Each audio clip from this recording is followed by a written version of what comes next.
They said no man could touch that tree and walk away unchanged, but Ethan Cole had never believed in stories carved from fear until the moment he saw his own name staring back at him from what older than any map he'd ever followed. The letters were deep, not fresh, not recent, but worn into the grain like they had been there long enough to belong. And that was the first thing that didn't make sense, because Ethan knew every mile he had ridden in the last 10 years, and none of them had ever brought him within 100 miles of Apache sacred ground. The wind moved slow through the canyon, carrying the dry scent of sage and sun-baked earth. His boots pressed into dust that hadn't been disturbed in days, maybe longer, and yet there it was, carved clean into the trunk at chest height. Ethancol. He reached out, without thinking, fingers brushing the grooves, as if they might still be warm from whoever had cut them there. But the wood was cool, steady, unmoved by his confusion, like it had been waiting longer than he had known how to wait. A thin line of red appeared where the rough edge caught his skin, not enough to hurt, just enough to feel real, enough to remind him this wasn't some trick of light or heat, or a tired mind playing games after too many miles alone. He pulled his hand back slowly, eyes fixed on the name, like it might shift if he blinked too long. But it didn't move, didn't fade, didn't explain itself. It just stayed there, quiet and certain, like it had every right to exist. The canyon held its breath the way it does before something changes, before a storm, before a decision, before a man realizes he stepped somewhere he wasn't meant to be. Ethan glanced behind him, instinct more than fear scanning the ridgeline, where shadows cut sharp against the afternoon sun. Nothing moved, not a horse, not a bird, not even the wind strong enough to stir the dry branches scattered across the ground. But still something felt different, heavier, like the silence wasn't empty anymore, like it was watching him back. He looked again at the tree, this time slower, noticing the other carving symbols he didn't recognize, shapes that curved and crossed like they carried meaning older than language, older than anything written in books he had ever seen. And his name didn't sit alone, it sat among them like it belonged, like it had been placed there on purpose, not by accident, not by some wandering hand passing time, but by someone who knew exactly what they were doing and exactly whose name they were carving. That was the second thing that didn't make sense, because nobody out here knew him, not like that, not enough to mark him into something sacred. He let out a breath. He hadn't realized he'd been holding the sound barely louder than the shifting dust under his boots, and for a moment, he almost laughed, the kind of dry humor a man uses when something edges too close to belief. This was nothing, just a coincidence, just a trick of timing, a shared name carved by someone else years back, maybe decades. Maybe it meant nothing at all, except that he was standing in the wrong place, thinking too hard about something simple, but the thought didn't settle right. It slid off like water on stone, because deep down he knew names didn't end up in places like this by accident, not names carved this carefully, not names set into trees that carried stories older than any man still riding these lands. He stepped back just enough to take the whole trunk in, the bark twisted with age, the roots gripping the earth like they refused to let go, like they had seen too much to ever move again. And for the first time since he had ridden into the canyon, Ethan felt something he couldn't measure with distance or direction, something that didn't answer to maps or reason, something quiet and steady and impossible to ignore, like a voice that didn't speak, but still asked a question he wasn't ready to answer.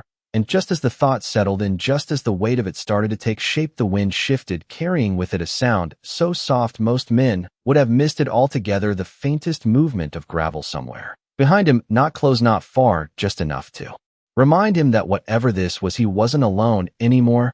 And somewhere in that stillness, in that space between breath and understanding, one truth settled deeper than the rest. His name hadn't been carved there for him to find, it had been carved because someone already knew he would. The sound came again, softer this time, like a careful step placed where it would not be heard by anyone who was not already listening for it.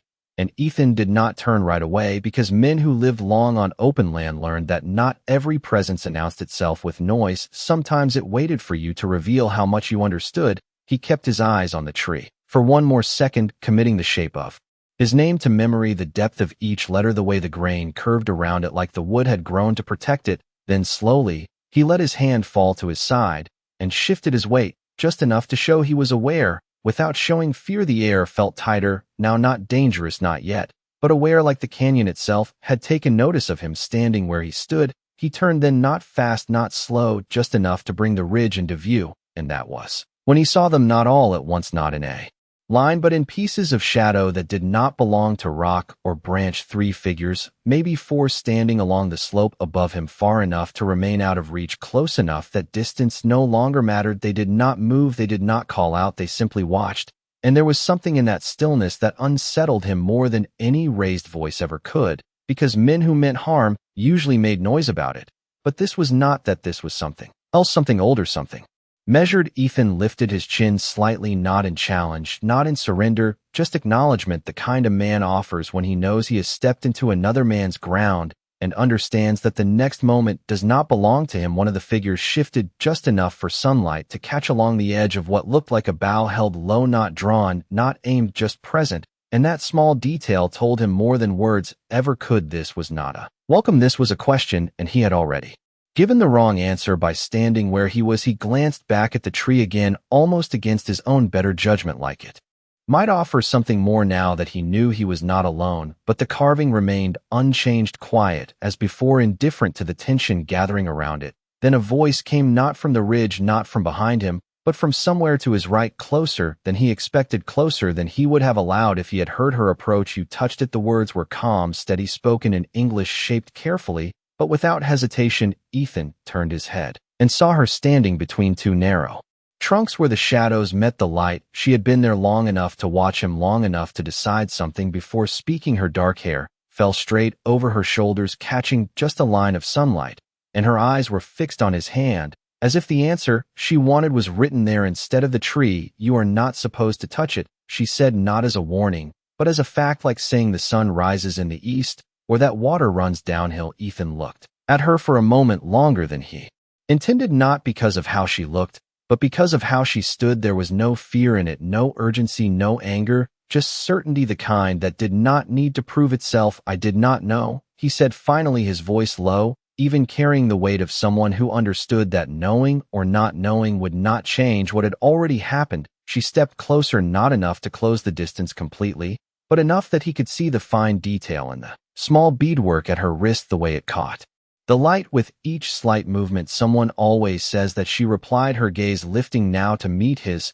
and for the first time something shifted, not in her posture, not in her voice, but in her eyes, something that looked less like judgment and more like recognition, not of who he was, but of something she had been expecting. "You came later." Then she said, the words settled between them, heavier than the silence that followed. Ethan frowned slightly, not in confusion alone, but in the way a man reacts when something inside him recognizes a truth before his mind can shape it. "Who said?" he asked, though part of him already understood that the answer would not make this any simpler. She did not answer right away. Instead, her eyes moved past him to the tree and then back again, as if measuring something unseen, something that had been decided long before either of them stood there. "My grandmother," she said at last, her voice quieter now, but no less certain. "She said your name would be here before you ever were." Ethan felt the weight of that sentence settle somewhere deeper than reason, deeper than logic, in a place he had spent years learning to ignore, because it never led anywhere a man could follow with a map that does not make sense. He said, though the words felt weaker than he intended, because the tree behind him had already proven that sense was not part of whatever this was. She tilted her head, slightly, studying him the way one studies a story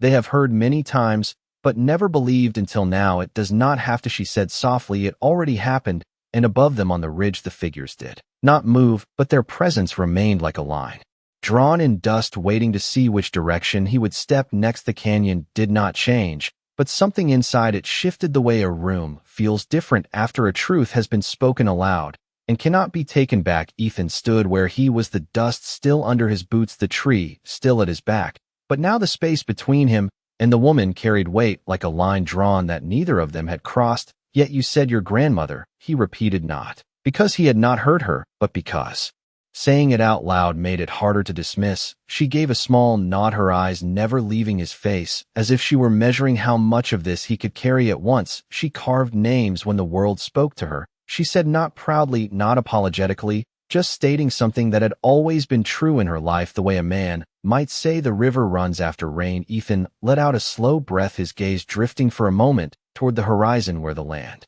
opened up beyond the canyon like a promise. He had always understood land could be measured miles, could be counted time, could be marked by sun and shadow, but this did not belong to any of that. and yet it stood here solid enough to touch. Then why my name? He asked, turning back to her, his voice quieter, now less certain than before. She stepped closer again, the distance between them narrowing to just a few feet, not close enough to intrude, but close enough that the question felt shared instead of thrown. Because she saw you, she said simply, before you were born, before your mother ever crossed into our land. Ethan felt something in his chest tighten, not fear, not exactly, more like recognition, without memory, the kind that leaves a man searching for something he cannot name. That is not possible, he said, but the words did not land with the same weight they would have an hour ago. She did not argue. She did not defend the idea. She only watched him the way someone watches the sky, knowing it will change whether you believe it or not. Possible or not, it is carved, she said,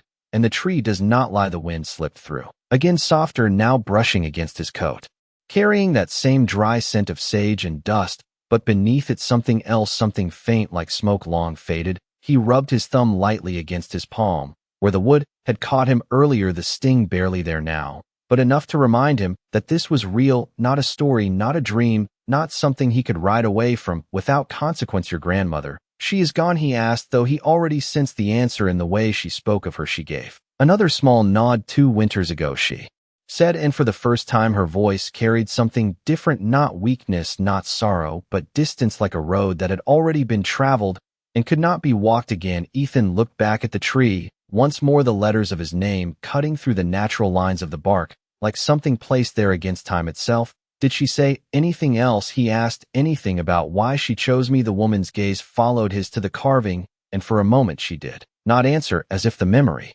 required careful handling, like something fragile that could not be rushed. She said you would come when you no longer believed in anything you could not hold. She said you would stand here and doubt even what your eyes saw. Ethan almost smiled at that, not from humor, but from the quiet accuracy of it. I have spent most of my life trusting what I can see, he said, that has kept me alive. She looked back at him, then her expression unchanged, but her eyes sharper, now seeing more than he had spoken. And has it told you why your name is here? She asked. The question settled between them, not as a challenge, but as an opening. Ethan shook his head slowly. No, then maybe there is something you cannot see yet, she replied, the words gentle but steady, and for a moment neither of them moved. The canyon, holding that silence like it mattered, like it was part of whatever had begun long before this meeting. Above them, one of the figures on the ridge shifted slightly, not stepping forward, not retreating, just adjusting, as if the waiting had entered a new phase. Ethan noticed it, without looking directly, his awareness stretching beyond the woman in front of him to the quiet watch above. You are not afraid, he said after a moment, not accusing, just observing. She tilted her head slightly, considering the word before answering. Fear is for things you do not understand, she said. I understand enough. And that was when it struck him, not sudden, not sharp, but slow and certain, like the way daylight fades without asking permission. She had not been surprised by him, not by his presence, not by his name, not even by his doubt. She had been waiting not for a stranger, but for something already decided. And standing there between the carved tree and the watching ridge, Ethan realized the ground beneath him was no longer just earth. It was a place that had been expecting him long before he had ever chosen to arrive. The silence stretched longer this time, not empty, not uncertain, but deliberate, like something unseen had stepped forward and now waited for them to notice. Ethan shifted his stance just slightly, enough to ease the tension in his shoulders, but not enough to suggest retreat. Because out here movement always meant something, and he had already done enough without understanding the cost. You said you understand enough, he said, his voice low, steady, carrying the weight of a man who had learned to ask questions only when he was ready to hear the answer. What is it that I do not understand? She did not answer right away. Her gaze moved past him again toward the tree, then upward toward the ridge, where the figures remained still as stone, like they were part of the land itself, and not men at all. This place is not for wandering, she said finally, each word placed carefully, like stepping stones across water. People come here only when they are called, or when they are lost. Ethan let that settle for a moment, feeling the difference between those two things, called or lost. He had spent most of his life believing he was neither, just a man moving from one horizon to the next, following work, following whatever kept him one step ahead of staying too long in any one place. I did not come here looking for anything, he said. That is not the same as not being led, she replied, and there was no edge to it, no accusation, just a quiet certainty that did not need his agreement.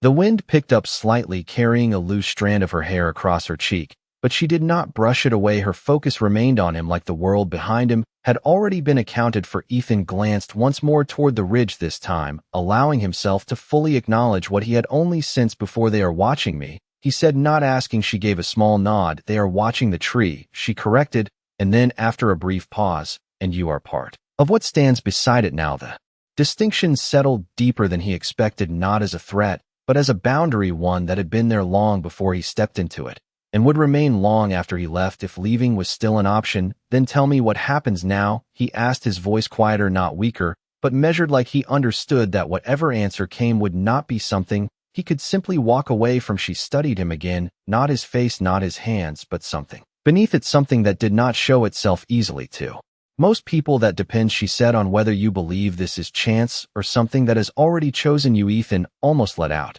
a breath of disbelief, but it did not come. Instead, he found himself standing there, feeling the weight of both possibilities settle into him, like two paths he could not yet see clearly. "I believe in what a man can do," he said finally, "in the choices he makes, not in things being decided before he gets there." Her expression did not change, but something in her eyes softened, not agreement, not surrender, but recognition of a different kind of strength. "That is what my grandmother said you would believe," she replied, and for the first time there was the faintest trace of something like a smile, not warm, not distant, just there, like a memory. "You speak about her like she is still part of this," Ethan said. "She is," she answered without hesitation. Then she turned slightly, gesturing toward the tree, not with her hand, but with the shift of her gaze. "She left something behind, not just your name." Ethan followed her look again, tracing the lines of the trunk more carefully. This time the carvings that had seemed like patterns before now held a different weight, like they were not decoration, but language he could not yet read. "What did she leave?" he asked, his voice lower now, almost matching the stillness around them. "A question," she said simply,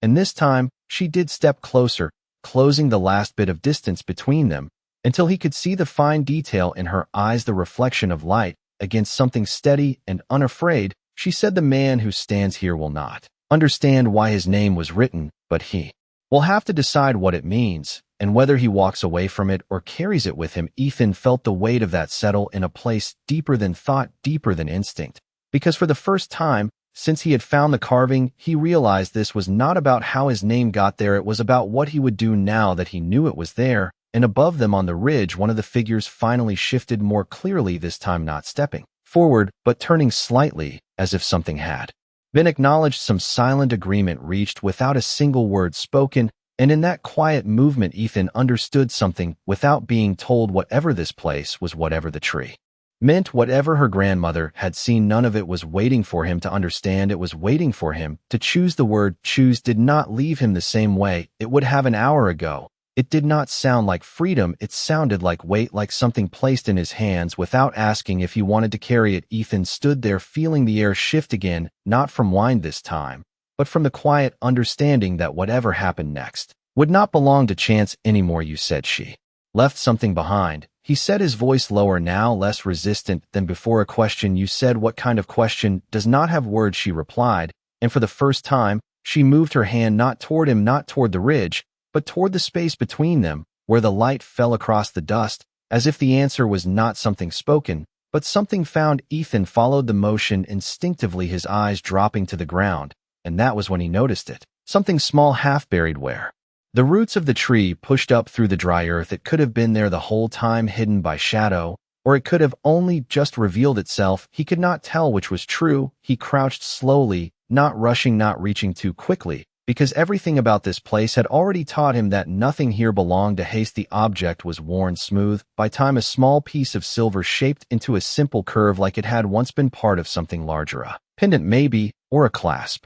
Its surface carried faint markings, not sharp, not clear, but deliberate, like they had been made with care rather than force. He picked it up carefully, turning it between his fingers, feeling the cool weight settle into his palm. It was lighter than it looked, but heavier than it should have been, as if it carried more than just metal. "Where did this come from?" he asked, without looking up. She stepped closer again, her shadow falling across the ground beside his. "That belonged to her," she said, "to my grandmother." Ethan's gaze lifted, then slowly, his eyes moving from the object in his hand back to her face. "You said she left something behind," he said. "This is not a question." Her eyes Softened slightly, not in contradiction, but in patience. It is not the question. She said it is the answer she knew you would need before you understood the question. He let out a quiet breath, turning the piece again, watching how the light caught along its edge, and then disappeared into the worn surface. There was something familiar about it, not in shape, not in memory, but in feeling like something he had carried once without knowing why. He straightened slowly. Still holding it, the canyon seemed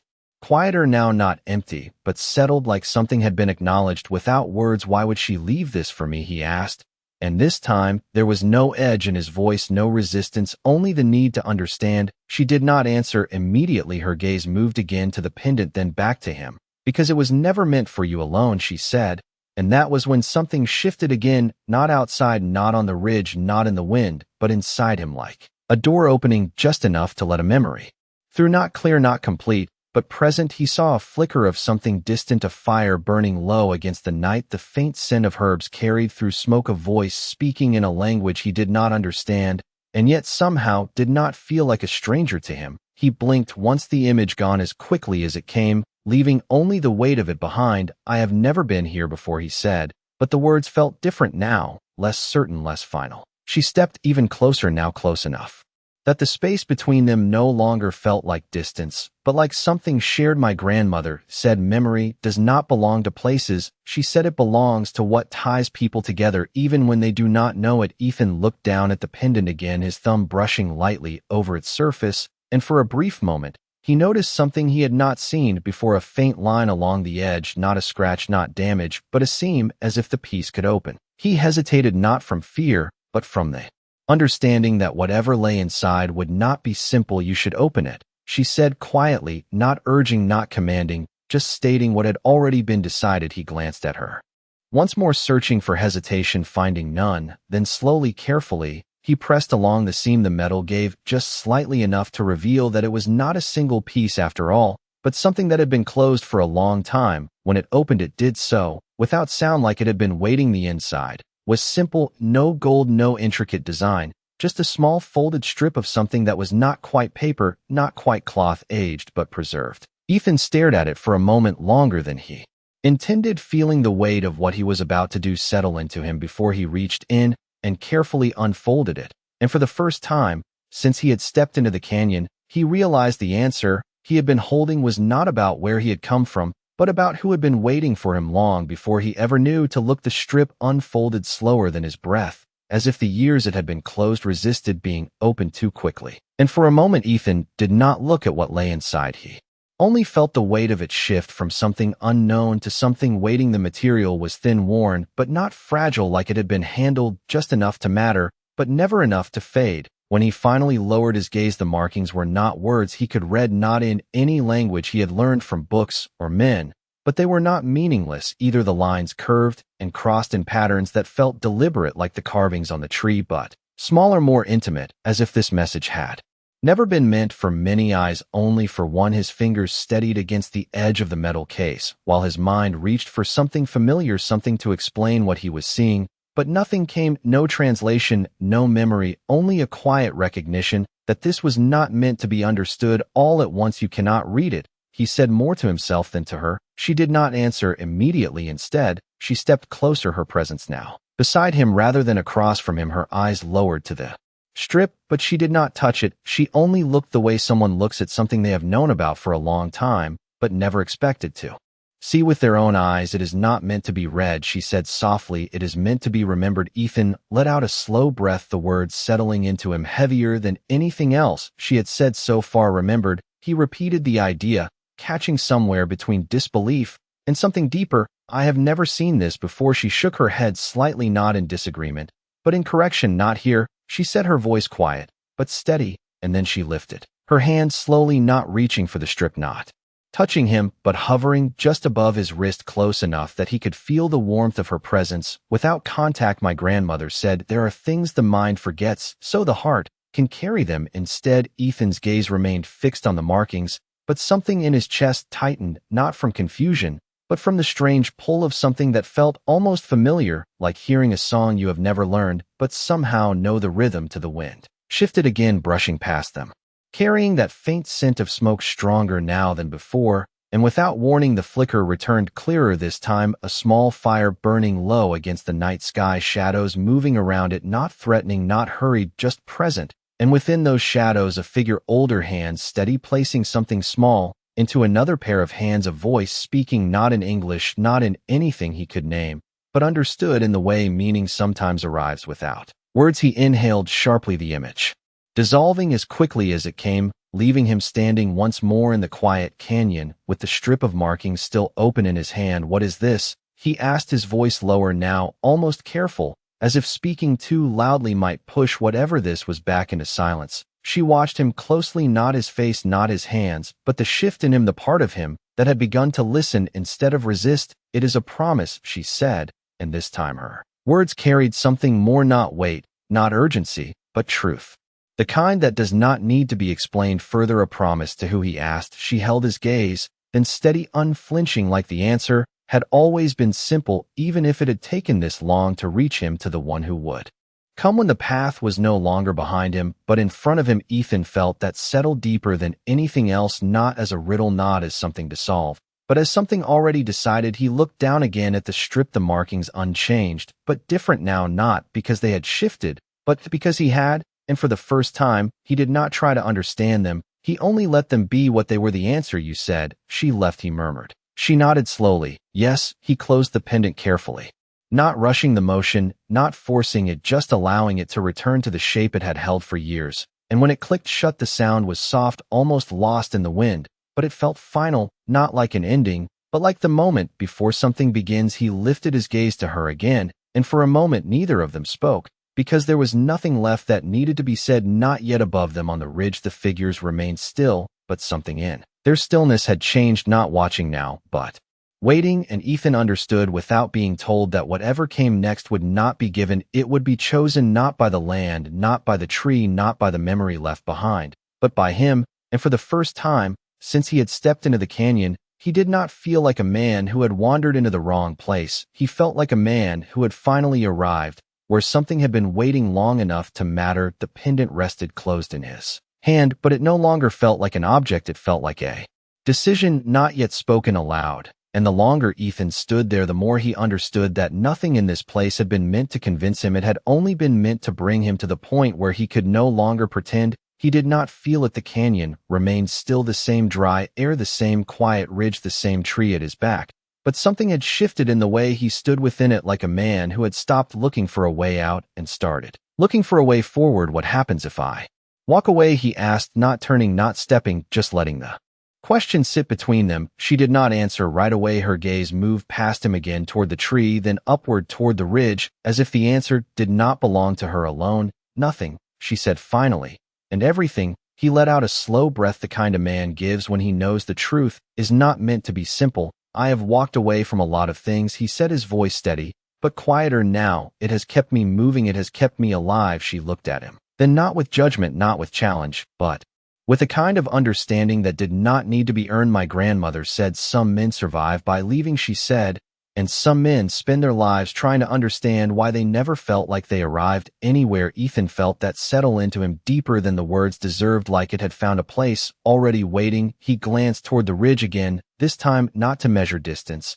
but to acknowledge presence. "They are waiting for me to choose," he said. She nodded yes. He shifted his weight slightly, the dust moving under his boots, a small sound in a place where even the smallest movement carried meaning. "And if I stay," he asked, "then you stop being a stranger to this place," she said simply, and for a moment that was all. There was no promise, no warning, no explanation, just a line drawn clear enough that he could see both sides of it. Ethan looked down at the pendant again, his thumb resting along the seam where it had opened earlier, the memory of what he had seen not fading but settling into something quieter, something that no longer demanded to be understood, only accepted. He lifted his gaze back to her. "You said this was not meant for me alone," he said. Her expression shifted slightly, not in surprise, but in recognition of where his thoughts had gone. "No," she replied, "it was never only yours." The words stayed between them for a moment longer than expected, not because they were unclear, but because they carried something neither of them had named yet. Ethan studied her, then not quickly,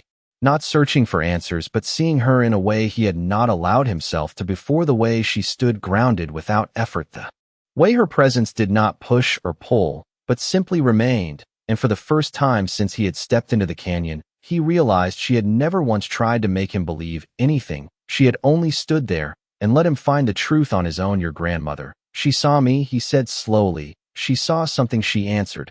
And then after a brief pause, she saw that you would not come alone. The words landed quietly, but they did not pass through him. They stayed, settling into place like something that had been waiting to be said. He did not ask what she meant, not right away, because part of him already understood, not in thought, not in logic, but in the same way he had understood the markings without reading them. He looked at the tree again, at the carving of his name, and for the first time, he noticed something he had not seen before, not because it had not been there, but because he had not been ready to see it. Beside his name, just barely visible where the grain curved and shifted, was another mark.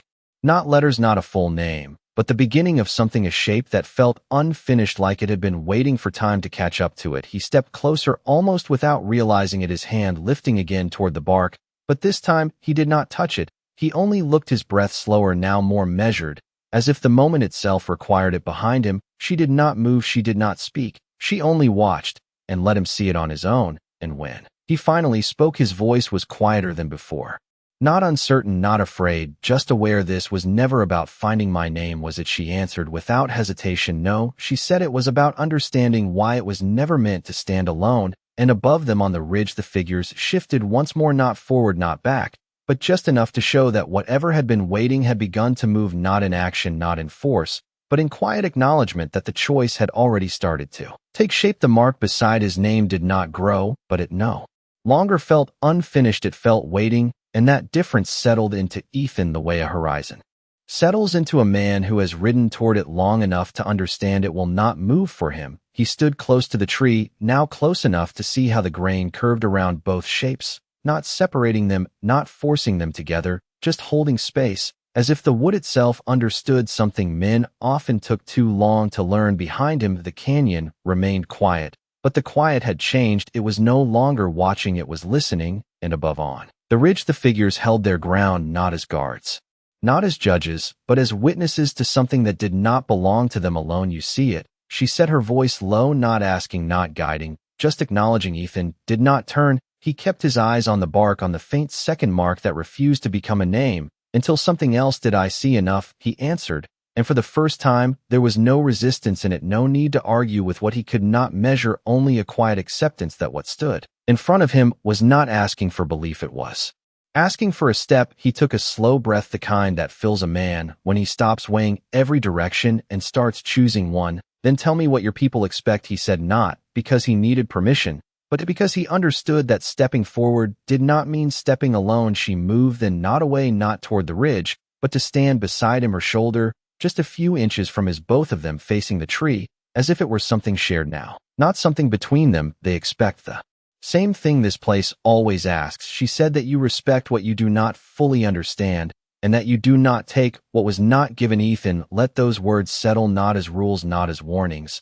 but as something closer to truth, simple enough to hold, difficult enough to live. I have not taken anything, he said quietly. Her gaze shifted to his hand, to the pendant resting there, and then back to the tree. You opened what was left for you, she said. That is not taking, that is answering. He nodded once, slowly, and then after a moment he reached forward again, not with hesitation, not with doubt, but with intention. His fingers hovering just short of the bark before stopping. He did not press his hand against it this time. He only let it rest close enough to feel the presence of it, the way a man might stand near a fire without touching the flame. The mark beside his name seemed clearer now, not because it had changed, but because he had it was no longer just a shape. It was the beginning of something that required him to finish it, not by carving, not by force, but by choice. What happens if I do not, he asked, not moving his hand. She answered without delay, then it will remain as it is, waiting, and you will carry the question with you until you understand why you did not stay. Ethan let out a quiet breath, the answer landing with more weight than any threat could have carried. He had lived with questions before, unanswered roads, unfinished thoughts, the kind that followed a man longer than any shadow, and he knew the difference between leaving something behind and being followed by it. He lowered his hand slowly, not touching the tree, but not stepping away either. And then he did something he had not done since he arrived. He turned fully toward her, not just looking, but facing her, as if the space between them was no longer something to measure, but something to cross. Your grandmother. She saw me, he said again, But this time it was not doubt, it was acknowledgement. She saw that you would stand here, she replied. And then after a brief pause, she saw that I would be here too. The words did not rush, they did not demand, they simply settled between them like the dust at their feet, quiet but certain. Ethan studied her for a moment longer, not searching, not questioning, just seeing. And in that stillness something shifted again, not in the canyon, not on the ridge, but in the way he stood beside her, the way the distance between their paths no longer felt like distance at all, but like two lines that had always been moving toward the same place. He glanced once more at the tree, then back at her, and without another word he closed his hand around the pendant, not to hide it, not to claim it, but to carry it. And when he looked back up at the ridge, the figures had not moved, but their stillness no longer felt like waiting, it felt like understanding. And in that quiet space between breath and decision, Ethan realized something he had not expected. This was not about becoming part of something new, it was about recognizing that he had never stood outside of it to begin with. The canyon did not ask for an answer, it never had, it only held what was brought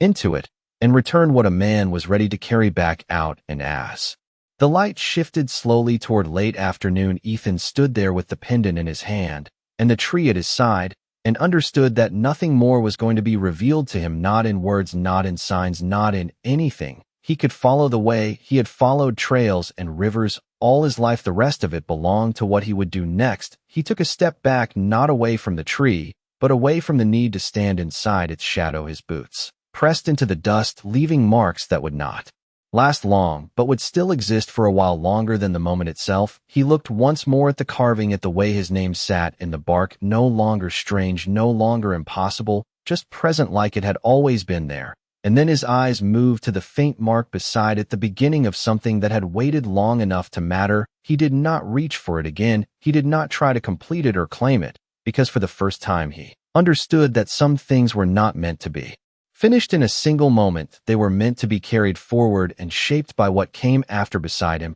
she remained still, not watching him, not guiding him, just there, like she had always been part of the space he had stepped into. What happens now? He asked quietly, though the question no longer carried uncertainty, it carried readiness. She looked at him, then her expression calm, steady, the same as when she had first spoken, but different in a way that did not need to be explained. Now you leave, she said, and then after a brief pause, you return when you understand why you stayed.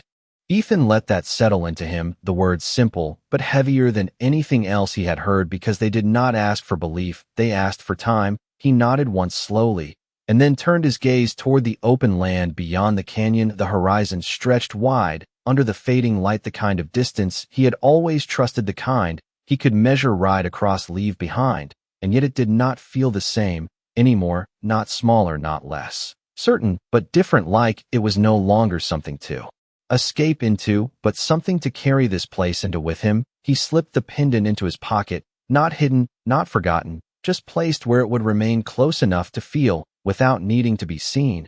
And then he turned back to her for a moment longer than necessary, not searching for words, not trying to say something that would make sense of it all, because there was nothing to explain. Some things were understood in silence. She held his gaze without hesitation, and in that quiet exchange, something passed between them, not a promise, not a farewell, just recognition, the kind that does not begin or end, it simply exists. He gave a slight nod, not formal, not distant, just enough to mark the moment. And then he stepped away from the tree fully, this time, not looking back immediately, not because he did not want to, but because he knew he would, and he did not want that to be the only thing that kept him there. The ground sloped gently downward, leading out of the canyon, the path not marked but clear enough for someone who had spent a lifetime reading land instead of signs. Each step felt the same as the last, steady, grounded, real, but beneath it something else moved with him, something he had not carried before, not weight, not burden, but awareness, the kind that does not fade once it has been found. When he reached the edge of the canyon, where the land opened wide again, he stopped just once, turning back, his eyes finding the tree, even from a distance, the shape of it standing out against the rock and light. And though he could not see the carving from where he stood, he did not need to. He knew it was there just as it had been long before he arrived, and would remain long after he left.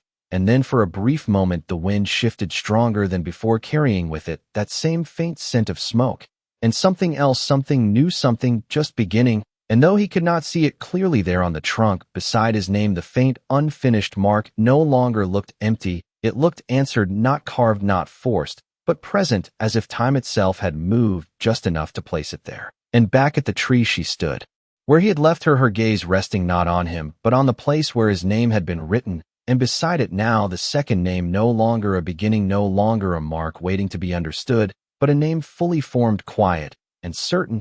And when she finally turned away, she did not touch the tree, she did not speak, she simply walked back toward the ridge where the others waited, and the canyon returned to its stillness, holding both names in its silence, not as a story, not as a legend, but as something simpler, something truer. Out here, names were not given, they were remembered, and sometimes they were written long before the people who carried them ever understood why.